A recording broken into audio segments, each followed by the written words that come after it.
पत्थर कैसे बना भगवान। सफलता के लिए भगवान को भी सहना पड़ा दर्द। कई बार जब लोग जीवन में काम करना शुरू करते हैं तब उन्हें बहुत ज़्यादा दर्द होता है, तकलीफ़ होती है, उन्हें बहुत ज़्यादा मेहनत करनी पड़ती है और ये बात उनसे बर्दाश्त नहीं हो पाती। उनका शरीर जवाब दे जाता है और वो उस काम को छोड़कर किसी और तरकीब से सफल होने का प्रयास करते रहते हैं। लेकिन याद रखिएगा, इस प्रकार से कोई भी व्यक्ति जीवन में सफल नहीं हो पाता है। याद रखिएगा कि सफलता का मार्ग मेहनत, दर्द और तकलीफ से होकर गुजरेगा और यह आपको सहन करना ही पड़ेगा। तो इसके लिए हमेशा तैयार रहिए। तो चलिए इसी बात को समझने के लिए कहानी पढ़ते हैं। एक बार एक मूर्तिकार अपनी छीनी और हथौड़ी से एक पत्थर को भगवान की मूर्ति का आकार देने का प्रयास कर रहा था। जैसे ही वह छीनी पर अपना हथौड़ा चलाता, वह पत्थर चिल्लाने लगता और कहने लगता कि ये क्या कर रहे हो, मुझे इतना मार क्यों रहे हो, मुझे बहुत दुख हो रहा है, तकलीफ हो रही है, पीड़ा हो रही है, मुझे अपने हाल पर छोड़ दो और यहाँ से चले जाओ। मूर्तिकार ने उस पत्थर से कहा, मुझे बहुत अच्छे से पता है कि तुम्हें बहुत ज़्यादा दर्द हो रहा है, तकलीफ हो रही है और तुम बहुत ही ज़्यादा पीड़ा में हो।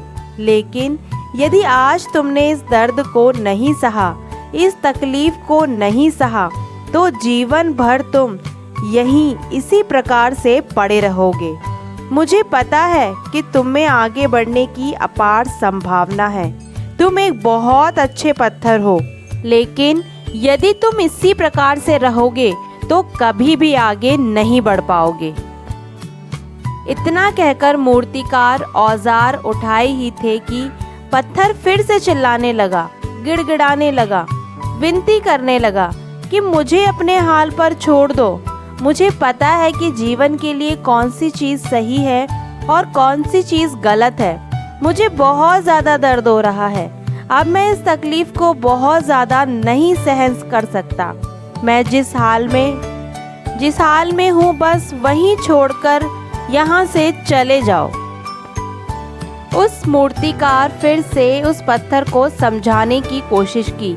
ज़्यादा अधीर मत बनो और अपने सब्र को बनाए रखो थोड़ी देर और इस दर्द को सहो। यदि इस दर्द को सह लिया तो मैं भगवान की मूर्ति के रूप में तुम्हारी स्थापना करवाऊंगा और फिर दूर दूर से लोग तुम्हारी पूजा करने आएंगे और पंडित और लोग तुम्हारी सेवा करेंगे। लेकिन पत्थर ने उस मूर्तिकार की एक भी बात नहीं मानी। वह चिल्लाता रहा और अपनी बात पर अड़ा रहा। मूर्तिकार में उस पत्थर को समझाने की बहुत कोशिश की, लेकिन वो पत्थर नहीं माना। अब मूर्तिकार भी थक चुका था और वह उस पत्थर को छोड़कर आगे बढ़ गया और थोड़ी ही दूर जाकर देखा कि एक और बहुत ही अच्छा पत्थर वहाँ पड़ा हुआ है। उसने छीनी और हथौड़ी उठाई और उस पत्थर को मूर्ति बनाने के लिए वह तैयार हो गया।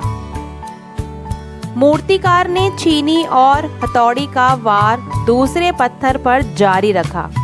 दूसरे पत्थर को भी दर्द हुआ, तकलीफ उससे भी हुई, लेकिन उस पत्थर ने बर्दाश्त कर लिया और देखते ही देखते थोड़े समय के बाद उस पत्थर ने भगवान की मूर्ति का रूप धारण कर लिया।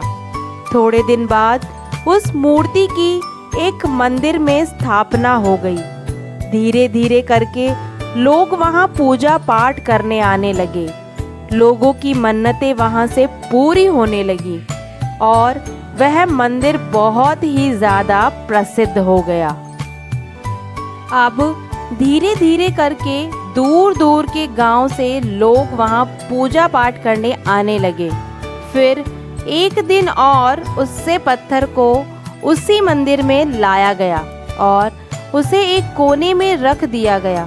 अब लोग आते और उस पर नारियल फोड़ते। ये कोई और पत्थर नहीं बल्कि वही पत्थर था जिसने दर्द को नहीं सहा था।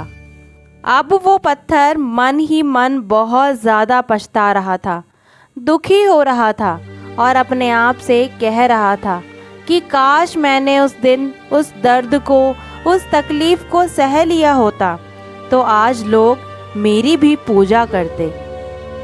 इसलिए आप भी अपने जीवन में हमेशा याद रखिएगा कि जब भी आप अपने करियर की शुरुआत में किसी काम को कर रहे हो, पढ़ाई कर रहे हो या कोई भी काम कर रहे हो, तो उसमें आपको दर्द हो रहा है, तकलीफ़ हो रही है, ज़्यादा मेहनत करनी पड़ रही है, तो आप रुकिएगा मत, किसी और रास्ते की शुरुआत मत करिएगा, क्योंकि कोई और रास्ता आपको सफलता नहीं दे सकता।